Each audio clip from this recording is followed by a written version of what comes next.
noite a todas. Gostaria de agradecer também a oportunidade de poder voltar aqui, né, sinal de que nas outras oportunidades a mensagem realmente veio de encontro ao que a casa propõe, né? Então, a reflexão da noite de hoje, ela tem como inspiração o capítulo 5 do Evangelho, que é Bem-aventurados os aflitos. E essa reflexão tem como objetivo nos voltar um pouquinho interiormente, cada um para os nossos mundinhos individuais, cada um para as nossas experiências individuais, para que a gente pense sobre as nossas aflições, sobre as causas delas, sobre de que forma nós somos também responsáveis para que elas continuem se reproduzindo nas nossas vidas. A doutrina nos traz a luz do esclarecimento e um conhecimento muito profundo de que essa é apenas uma de tantas existências que nós já desfrutamos, né, sobre a Terra. E sabedores disso, nós sabemos também que nós viemos de inúmeras outras passagens pela Terra e de que nós somos seres errantes, né, espíritos errantes, há muito e muito tempo, né? Então, as nossas aflições, elas podem ser tanto resultado das nossas condutas na nossa existência atual, como elas podem ser também colheitas amargas, né, de equívocos nossos do passado. E o que é mais importante a gente pensar quando a gente tira esse tema como reflexão é de que se nós estamos nessa existência atual para de alguma forma reparar, né, resgatar, reconstruir caminhos que no passado nós trilhamos e que foram talvez meio negligentes, né, nas nossas condutas, meio imprudentes nas nossas ações, é justamente com algumas dessas marcas que nós temos que refazer esses caminhos na existência presente. Mas a gente só consegue mudar alguma coisa, alguma atitude, ou perceber a necessidade de fazer diferente, de agir diferente em alguma situação das nossas vidas, quando a gente pensa sobre, quando a gente reflete sobre alguma coisa. E falar das aflições é como se a gente voltasse um pouquinho para dentro de cada um de nós e pensasse sobre quais são as nossas limitações, as nossas dificuldades, as situações do nosso dia a dia que nos impõem momentos de angústia, de aflição, de descontentamento, mas que podem ser também causadas por aquilo que nós estamos vivenciando, pela maneira que nós estamos nos portando com as situações que surgem à nossa volta. Então, antes que a gente pense que tudo tem a ver com aquilo que é do passado, né, eu brinco que espírita tem muito uma ideia de dizer que tudo é resgate, tudo é karma, tudo eu estou pagando, tudo eu mereço, né, e se conformar com algumas situações. A verdade não é essa. A verdade é que nós somos sabedores de que somos alunos reprovados de várias matérias de outras existências, estamos repetindo alguns conteúdos na existência atual, mas não significa dizer que não estamos aqui também errando novamente nas nossas práticas, nas nossas atividades. Então, as nossas aflições, elas vêm num conjunto todo do que fizemos e do que estamos fazendo. E aí, como nós somos mundos individuais, cada um de vocês aqui é uma construção um pouco dessa existência, com a sua cultura, com a sua família, com a sua experiência atual, são também construções das bagagens lá no passado. E eu volto a dizer, como são inúmeras outras existências, nós trazemos enraizadas muitas tendências, muitas inclinações, e muitas situações que nós repetimos, que nós temos a predisposição a nos envolver na existência atual, vem muito enraizada disso também. Então é aí que se coloca a prova de como nós vamos reagir diante dessas situações. E aí pensemos individualmente na vida de cada um de vocês aqui, né? Nas relações que nós temos com as mais variadas pessoas, nos mais variados contextos. As nossas relações com a família, com o companheiro, com a companheira, com os filhos, com os pais, com as pessoas do nosso ambiente de trabalho, porque a nossa experiência terrena, ela se dá nas relações, ela se dá na convivência com o outro espírito também reencarnado. Então a gente tem que sempre fazer essa reflexão sobre as nossas relações com o outro, né? E muitas das nossas grandes aflições e a maioria dos nossos desafios, eles se dão na convivência com as pessoas mais próximas. E que incluem família, amigos, né, o convívio social, o círculo de trabalho. E aí, se a gente pensa sobre como é que é a nossa relação com essas pessoas, que mesmo quando são as que nós amamos, que é a figura do meu irmão, a figura do meu pai, a figura do meu filho, elas são relações difíceis. Elas impõem implicações, né, naquilo que nós sentimos e na forma que nós reagimos ao que eles fazem conosco. E isso gera aflição, isso gera conflito, gera angústia, né? Mas quando a gente pensa sobre quais as causas das aflições, a gente pode voltar a pequenas situações do dia a dia, na convivência, por exemplo, com um filho, com uma companheira ou com um companheiro, de que aquilo que pode gerar numa meia hora passada um grande conflito entre o diálogo e a convivência da família, se deu a partir de uma resposta que eu dei diante de uma situação. Né? O conflito lá no final, né? O começo da conta é estamos eu, estamos o outro, e a resposta final vai depender do que nós dois construímos para aquela soma final. E às vezes o que o outro quer, ou a atitude do outro, justamente nos coloca numa condição onde nos testa a paciência, a tolerância, o respeito. E a primeira coisa que nós perdemos geralmente é a paciência. E justamente com os mais próximos, e justamente com aqueles que são os que dividem todas as relações mais próximas conosco. E aí a conta final, a soma final geralmente é conflito.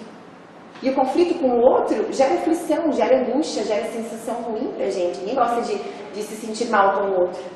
Então nós acabamos, né, em pequenas situações do dia a dia, muitas vezes somatizando situações que poderiam ser evitadas. E às vezes uma frase, uma discussão, um minuto que eu não penso antes de falar, o que eu não me calo, gera uma aflição, uma discussão que muitas vezes leva uma existência inteira de rompimento de vínculos com o outro. E esse outro está na nossa família, está no nosso trabalho, está no nosso dia a dia.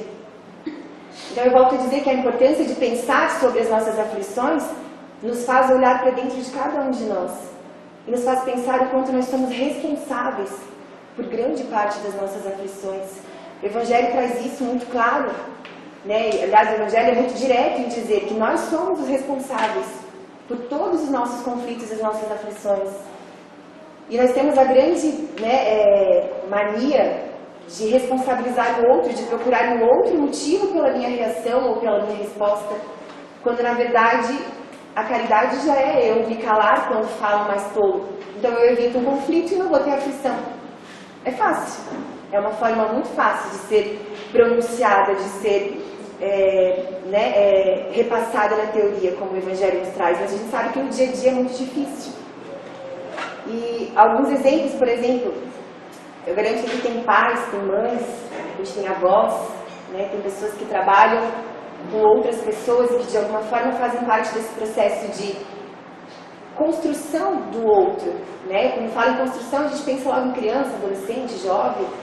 Eu também trabalho com famílias, com crianças, então está muito presente no meu dia a dia também, embora não seja oficialmente mãe, mas a gente acaba adotando de coração, né, muitos dos pequeninos que a gente sabe que a gente faz parte em alguns momentos daquilo que vai ser o adulto, né, na soma final ali da vida dele. E aí quando a gente pensa, né, na participação que a gente tem na vida dessas pessoas, pai e mãe geralmente tem isso, né? Eu lido muito com essas situações de que os pais estão muito aflitos nos dias de hoje e eles chegam, né, no serviço e aí eles, diante de uma situação ou outra, eles dizem: eu não dou mais conta, eu não quero mais, né? Vocês façam o que vocês quiserem. Inclusive muitas falas dessas se reproduzem na frente das próprias crianças, o que é lamentável, né?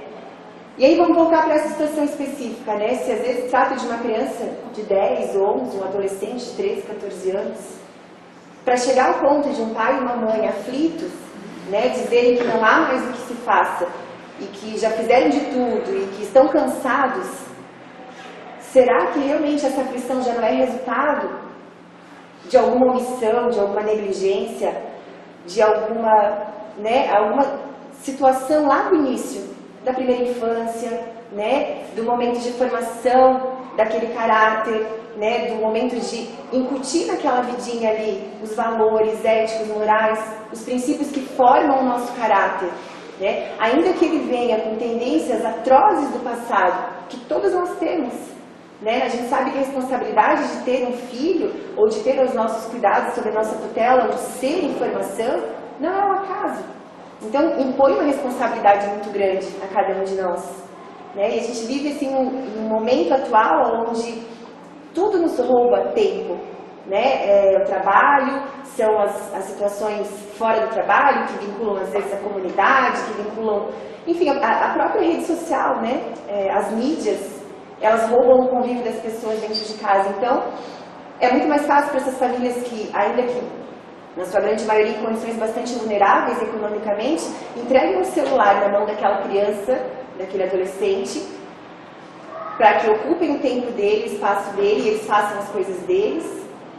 E ali eles vão estar sendo ensinados, eles vão estar sendo bombardeados de informações, de uma mídia que nós sabemos não é segura, né? E aí, quando eu converso, então, né, eu tento entender um pouquinho daquele contexto. Aquela criança nunca teve o pai ou a mãe sentado ao lado, abrindo um livro, ainda que não se soubesse ler, porque muitos dos pais que eu tenho nem alfabetizados são. Mas a maior essência de participar do processo de construção do outro é abrir o livro e olhar a figurinha e inventar uma historinha com ele.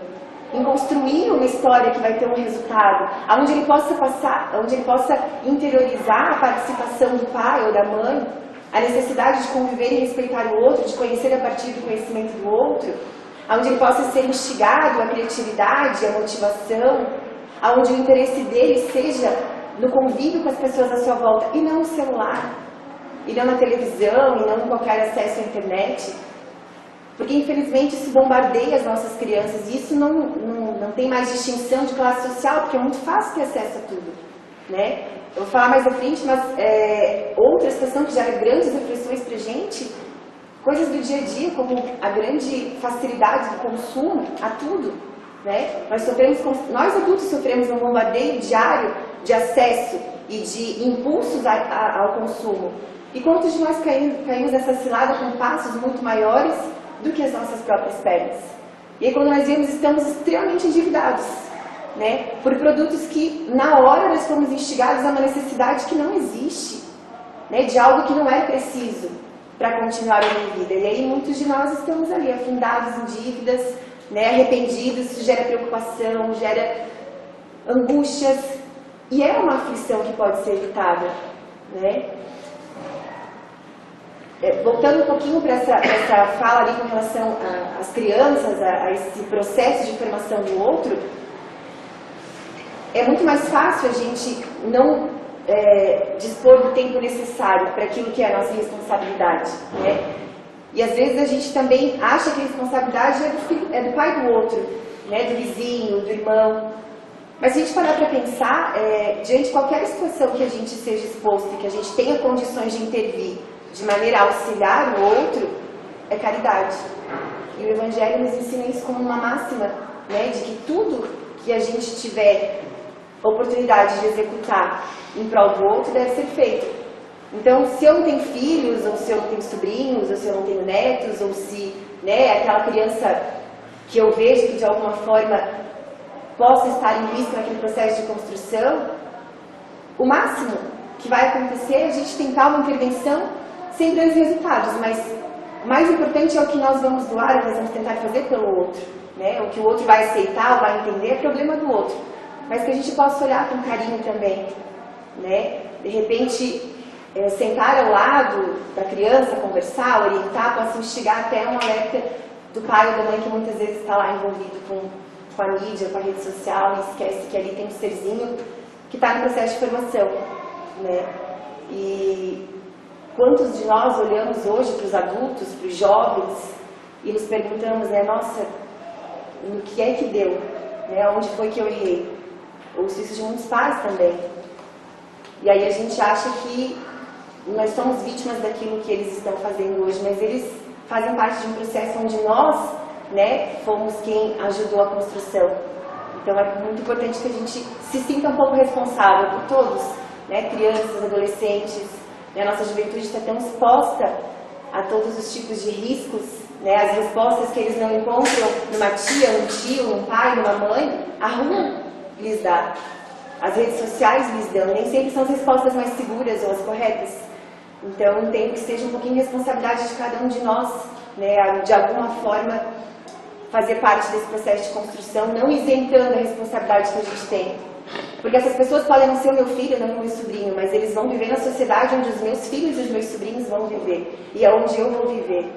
E se de alguma forma as condutas deles gerarem conflitos para a sociedade, vão gerar aflições para mim também. Então a gente acaba tendo responsabilidade com o todo, né? O que dizer então de situações peculiares como um colega de trabalho que nos tira a paciência, que nos gera um sentimento ruim, né?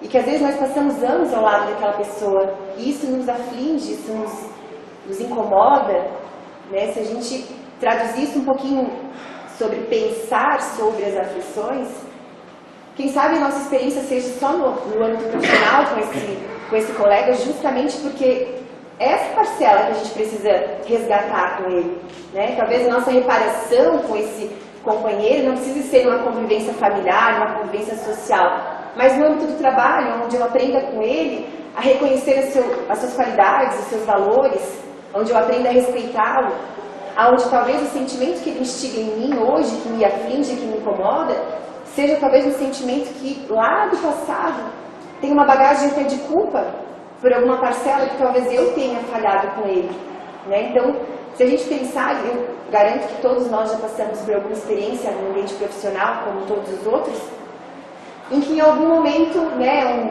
uma pessoa nova no departamento, um chefe ou mudança de empresa, né, tem algumas pessoas, alguma situação que nos colocam nessa condição de sentir-se estranho com o outro, de não gostar, de descontentamento. E nós sabemos que tem uma coisa que não é o acaso, são as nossas relações e as pessoas que passam pela nossa vida, né? A gente sabe que a vida não dá saltos. E ninguém erra de endereço na reencarnação. Ninguém erra de endereço na família em que está, no trabalho em que está, o tempo que fica, né? Ninguém erra ao passar ou cruzar pelas pessoas que passam pelas nossas vidas, independente de quanto tempo isso dure. Então, que a gente pense que todas as aflições que se dão justamente nas nossas relações com o outro, elas podem ter a participação do outro, mas para que isso não gere ainda mais aflições para a gente, talvez a gente precise continuar olhando para si, identificando em quais situações eu devo me calar, ou em quais situações eu devo acolher, ou em quais situações eu devo agir diferente, pensando sempre nessa soma, né? O que o outro fizer e aquilo que eu fizer vai gerar um resultado final, e o resultado final pode ser negativo, pode ser uma aflição, mas jamais vai ser uma aflição se não tiver a minha parte, a minha contribuição, né? Aquela frase bem comum, quando um não quer, dois não brigam. Ainda que eu não goste do que o outro diz, para que isso não gere um resultado final ainda pior, que eu me cale. Porque já é ruim a gente sentir, né, uma angústia, uma sensação ruim com relação ao outro. E aí devolver em forma de mais ofensa, de mais respostas agressivas, vai gerar ainda um resultado mais pesado.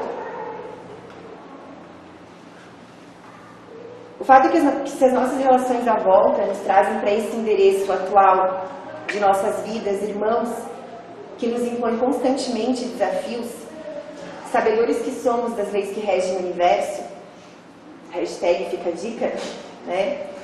É de que talvez nós devamos sim pensar sobre as aflições, mas talvez nós devamos principalmente, né, pensar sobre a grande oportunidade que é, né? O tema do capítulo é Bem-aventurados os aflitos, e aí se a gente refletir sobre, né, nós somos grandiosamente abençoados com a oportunidade de passar por experiências que nem sempre vão ser exitosas, que nem sempre vão nos trazer bons sentimentos, né? Mas elas são as experiências que a gente precisa para superá-las, para que a gente consiga então reparar com o outro e diante das situações, para que aí as matérias lá do passado, das várias e várias existências que a gente já falhou e falhou muito, elas não precisem continuar sendo repetidas nessa e nas outras. A gente sabe que estamos muito longe ainda de alcançar a perfeição plena, né?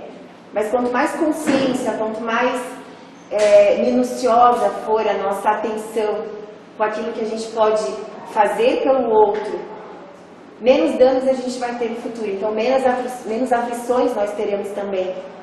E a gente só consegue exercitar isso na prática se a gente começar a pensar um pouquinho sobre isso, né? Imagino que cada um de vocês deve estar traduzindo em alguma situação específica situações que geram aflições, né, profundas a cada um. E aí talvez sejam situações que a gente vá novamente se deparar com uma pessoa, vá se deparar com um contato, com uma experiência. E aí para que, né, a gente tenha um resultado talvez diferente, a gente precise, ao invés de ir armado, ir com uma bandeirinha branca, né, para que a gente não saia da situação ainda mais angustiado. Muitas das nossas aflições também são geradas por condutas e irresponsabilidades com o nosso corpo, por exemplo, né? A gente sabe que algumas doenças que nós trazemos para a disposição, que nós desenvolvemos ao longo dessa existência, elas são sim uma forma de cura para o nosso espírito daquilo que nós em outrora acabamos, né, não tendo o devido cuidado, o devido respeito com o nosso aparelho físico. Mas muitas das nossas doenças físicas atuais, muitos dos nossos estresses, das nossas depressões, dos nossos problemas gástricos, intestinais, cânceres, Alzheimer e tantas outras doenças que afligem a nossa sociedade, são resultado das nossas ações de hoje. Se tem a parcela do que é do passado, sabedores somos. Mas e hoje? Né? A gente meio que se conforma com isso, a gente sabe que tem coisas que a gente precisa passar, que faz parte de um resgate, faz parte do que é do ontem, mas e do que é do hoje? As nossas aflições atuais, as nossas angústias, as nossas doenças, os nossos sofrimentos atuais, mas estamos cientes de que eles estão sendo causados hoje, nessa existência? E de que talvez nós estejamos semeando hoje amargos frutos para as existências futuras? Será que os hábitos de alimentação, de sono, de trabalho, os abusos de toda ordem, né, seja de comida, de álcool, de drogas, será que isso de alguma maneira não está hoje, né, danificando, deixando marcas no meu perispírito, para que o meu aparelho físico da próxima existência venha com outras predisposições, venha com outras doenças?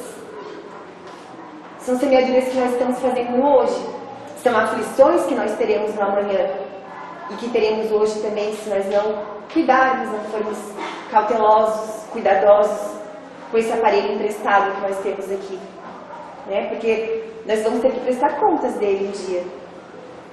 E o resultado vai ser aquilo que nós fizermos dele.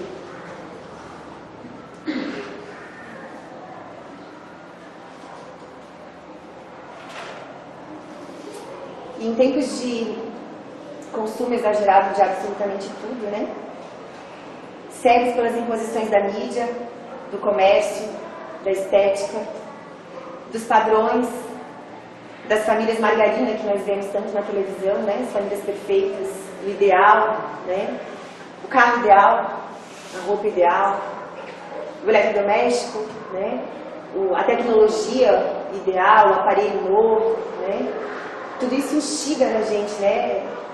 Falei um pouquinho antes, mas acho que é bem importante a gente refletir sobre isso, porque a gente está exposto a isso, né? Tudo isso instiga na gente uma necessidade de um consumo, né? Uma necessidade de acompanhar o que o outro tem. É até um pouco inconsciente isso, mas nós somos vítimas disso. E quando nós vimos, nós estamos super precisando daquela bolsa nova. E aí tem lá no armário, ainda que seja uma sacola, carrega o que eu preciso levar. É o que a gente precisa, né?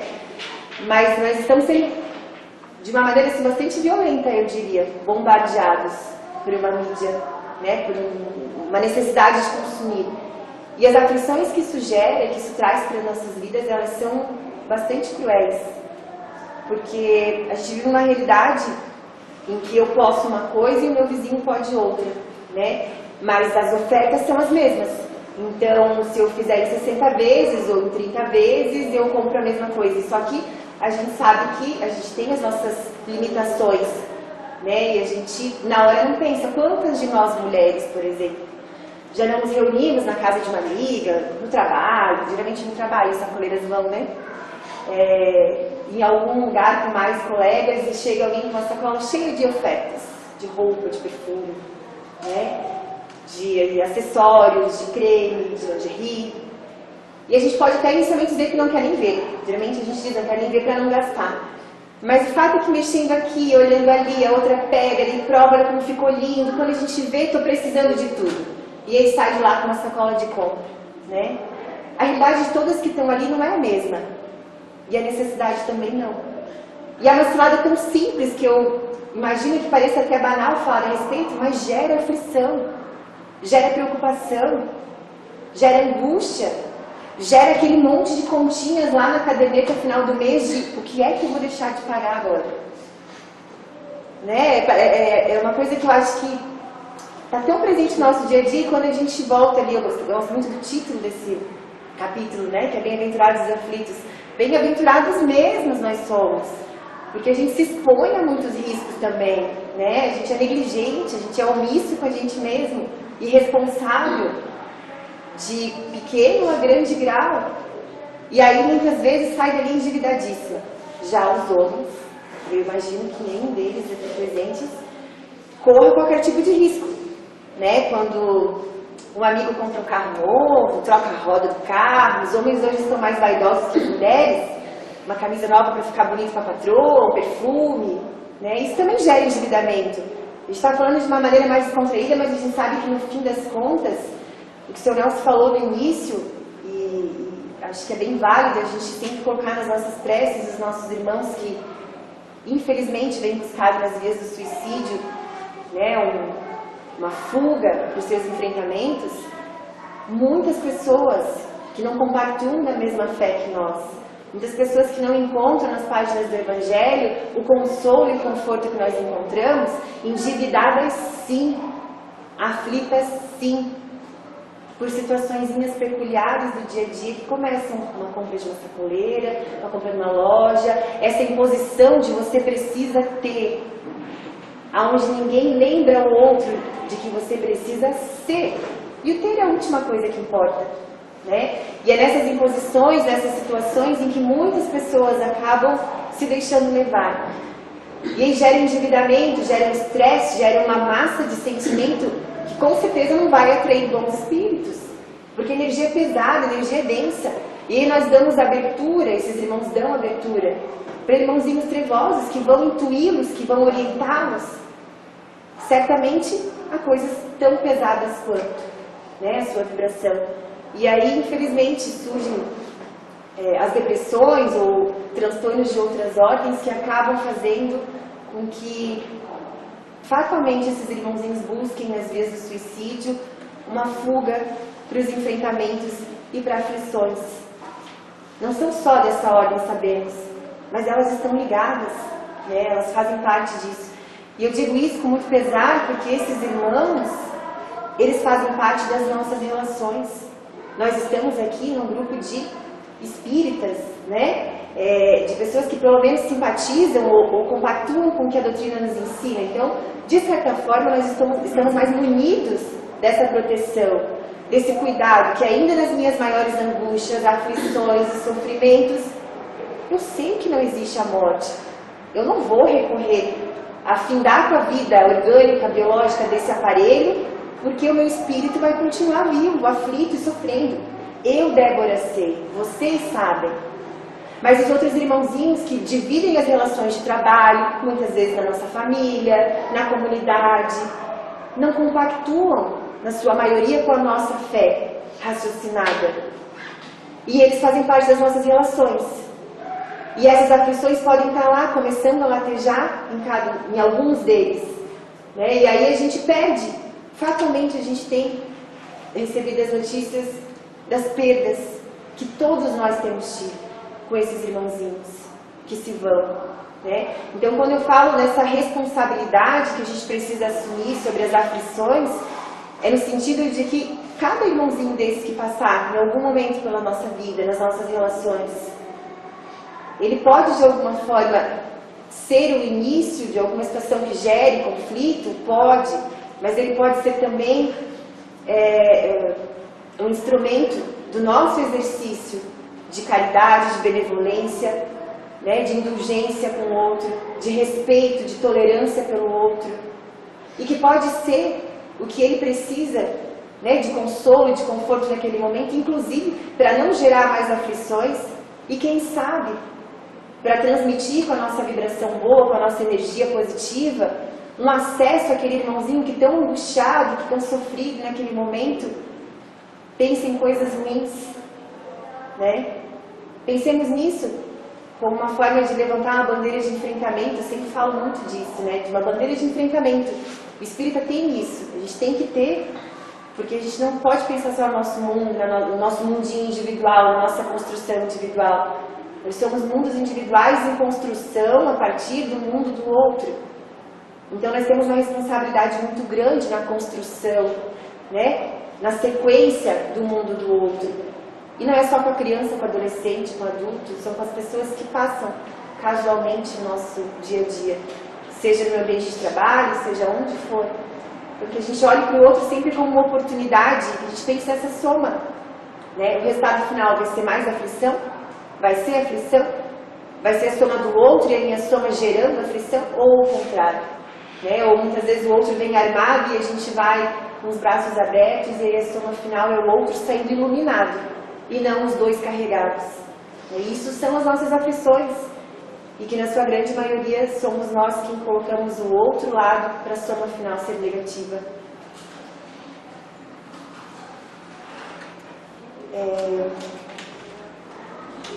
Eu não estou dizendo, né, aqui com isso tudo aqui, porque somos espíritas, não podemos também nos permitir ao consumo, ao trabalho pelo progresso material. A gente sabe que não é isso, a gente tem que ter bom senso sobre as coisas, né? Só para não parecer que temos que fazer voto de pobreza e não ter que trabalhar para conquistar, para crescimento. A gente sabe que não é esse o objetivo. A gente precisa ter bom senso. E não é porque somos espíritas também que nós estamos munidos de não errar. Né? Nós somos passíveis de errar como qualquer outra pessoa. E muitas vezes acho que somos muito mais tentados. Então que a gente só tome um determinado cuidado, que a gente, né, lembre a si mesmo todos os dias que o mais importante é ser e não ter, né? E que o ter não seja uma das ciladas que gere aflições grandes nas nossas vidas. E que uma vez que a gente interiorize isso, a gente consegue, através das nossas ações, ensinar um pouquinho para o outro também. A gente aprende muito mais com o que a gente vê no outro do que a gente ouve do outro. Então, se a gente é sempre um exemplo em alguma situação para alguém, a gente é sempre um espelho para o outro em alguma situação. Então, que a gente procure se policiar, né, minuciosamente, sempre que possível, para que aquilo que o outro veja na gente seja um exemplo positivo. Principalmente nessa questão material, que acho que é uma questão que hoje está bem evidente, assim, né? Não tem uma receita de bolo, né? A verdade é essa, não tem uma receita que vai dizer como eu vou vivenciar sem ter conflitos, sem ter aflições. Até porque a gente vive num mundo de transição, né? Onde nós estamos bem distantes ainda de contemplar a felicidade plena, né? A paz total, a gente sabe disso. Então a gente vai vivenciar sim muitas situações em que a gente vai, ainda que sabedores de que devo fazer assim ou fazer assado, a gente vai errar. A gente tem que estar ciente disso também, né? Mas, volto a dizer como no início, quando a gente pensa sobre uma determinada situação, a gente identifica logo após o erro que errou. E identificar que errou é uma oportunidade de reforçar a necessidade de em seguida não errar de novo. Né? Talvez nisso ou naquilo, a gente vai ter sempre várias situações, várias coisas para ponderar. Mas que a gente se perceba, né, sendo passível de errar com o outro, com a gente, mas que a gente consiga interiorizar a necessidade de refletir, de refazer, de fazer diferente. Acho que é a ferramenta mais importante que a gente pode levar em relação às nossas aflições, às dificuldades que a gente enfrenta. E a gente está sempre atento, né, para as situações em que talvez a gente tenha acabado de errar, mas que daqui para frente eu possa fazer diferente. Eu gostaria de finalizar fazendo uma leitura do Evangelho que fala nesse capítulo, que é bem breve, estou quase estourando o tempo, mas vai ser bem rápida. Nas causas atuais das aflições. As vicissitudes da vida são de duas espécies, ou, se quisermos, têm duas fontes bem diferentes que importa distinguir. Umas têm a sua causa na vida presente e outra fora desta vida. Retomando-se a origem dos males terrestres, reconhecer-se-á que muitos são consequência natural do caráter e da conduta dos que os suportam. Quantos homens caem por sua própria culpa, quando são vítimas de sua imprevidência, de seu orgulho e de sua sua ambição. Quantos se arruinam por falta de ordem, de perseverança, pelo mau proceder ou por não terem sabido limitar os seus desejos. Quantas uniões infelizes, porque resultam de um cálculo de interesse ou de vaidade, e nas quais o coração não tomou parte alguma. Quantas dissensões e disputas funestas se teriam evitado com mais moderação e menos suscetibilidade. Quantas doenças e enfermidades decorrem da intemperança e dos excessos de todo o gênero. Quantos pais são infelizes com seus filhos, porque não lhes combateram as más tendências desde o princípio. Por fraqueza ou indiferença, deixaram que neles se desenvolvessem os germes do orgulho, do egoísmo e da tola vaidade que produzem a secura do coração. Depois, mais tarde, quando colhem o que semearam, admiram-se e se afligem com a sua falta de respeito e a sua ingratidão. Que todos os que estão feridos no coração pelas vicissitudes e decepções da vida interroguem friamente as suas consciências. Que remontem passo a passo a origem dos males que os afligem e verifiquem se, na maior parte das vezes, não poderão dizer, ou não poderemos dizer, né? Se eu tivesse feito ou deixado de fazer tal ou tal coisa, não estaria em semelhante situação. A quem, portanto, deve o homem responsabilizar por todas essas aflições, senão a si mesmo? O homem, pois em grande número de casos, é o causador de seus próprios infortúnios. Mas, em vez de reconhecê-lo, acha mais simples, menos humilhante para sua vaidade, acusar a sorte, a providência, a chance desfavorável, a má estrela, quando sua má estrela está na sua própria incúria. Os males dessa natureza fornecem seguramente um notável contingente nas vicissitudes da vida. O homem as evitará quando trabalhar pelo seu aprimoramento moral, tanto quanto faz pelo seu melhoramento intelectual. Então, meus irmãos, eu sei que o que o Evangelho trouxe foi um pouco mais sucinto, mais claro que a gente refletiu aqui hoje, mas eu acho que tem a sua importância e a necessidade de que não só os nossos ouvidos, mas os nossos corações também recebam essa mensagem e que nós possamos retornar então aos nossos lares mais munidos, né, dessas ferramentas da reflexão de hoje, para que as nossas relações, as nossas convivências futuras nos tragam menos aflições, para que o nosso armamento de hoje seja de amor, de tolerância, de paciência, de respeito com o outro, que é a nossa maior arma para evitar novas situações de aflições. Muito obrigada a todos, uma boa noite.